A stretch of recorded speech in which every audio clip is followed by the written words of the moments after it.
Welcome back to Grammar Fundamentals for the SAT. This is Chapter 3, Lesson 21. We've met participles and gerunds. Now we reach the last of the verbals, the most versatile of all, the infinitive. Here's the last of our verbals, the infinitive. An infinitive is a verb form usually introduced by the word to, followed by a base verb. To win takes practice. To win is the infinitive, just to plus the verb win. And this is crucial. That to is the sign of the infinitive. It is not a preposition here.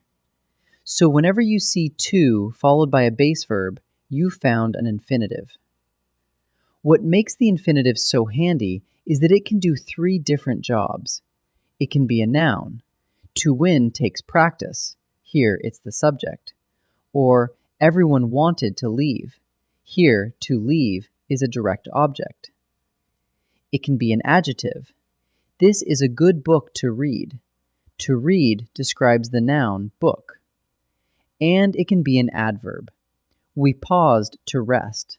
To rest tells why we paused. Noun, adjective, or adverb, the infinitive is wonderfully versatile.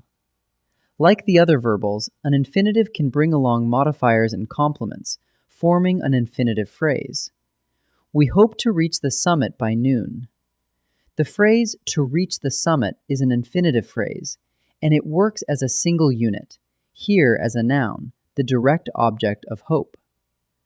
So an infinitive phrase is just an infinitive with its words attached, still doing one of those three jobs. Now the key distinction the test checks. The word to can start an infinitive, or it can be a preposition, and the difference is simply what follows it. If a verb follows to, it's an infinitive. We hope to reach the summit. To reach, that's to plus a verb. But if a noun or pronoun follows to, it's a preposition. We hiked to the summit. To the summit. That's to plus a noun. So just look at the word right after to.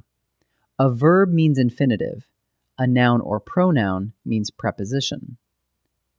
Here's a fun bonus you may have heard of, the split infinitive.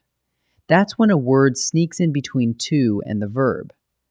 The most famous example, to boldly go where no one has gone before. The word boldly splits the infinitive to go. For a long time, grammarians frowned on this, but today it's widely accepted, and often it just sounds better. So a split infinitive is fine in modern usage. Just know what it is if the test ever asks. Let's put it together. We trained hard to win the championship. To win is an infinitive. To plus the verb win, not a preposition. What job is it doing? It tells why we trained. That's an adverb's job. And to win the championship is the whole infinitive phrase. Sign of the infinitive, its job, and its phrase, all identified. Let's practice. In each sentence, find the infinitive, the to plus a verb. Pause and try before I answer. The shuttle was built to carry many astronauts. To carry is to plus the verb carry, so it's the infinitive. So the answer is to carry.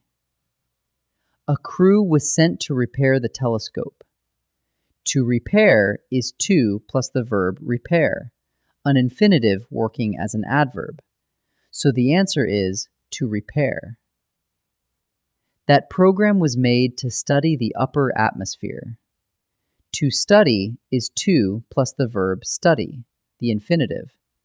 So the answer is to study. Now judge the word to.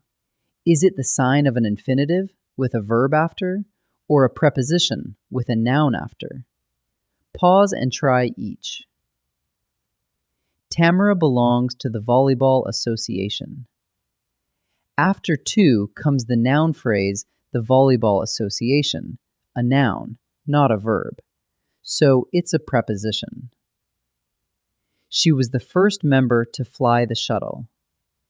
After to comes the verb fly. A verb means this is an infinitive, so it's an infinitive. All athletes have a duty to stay in shape. After to comes the verb stay.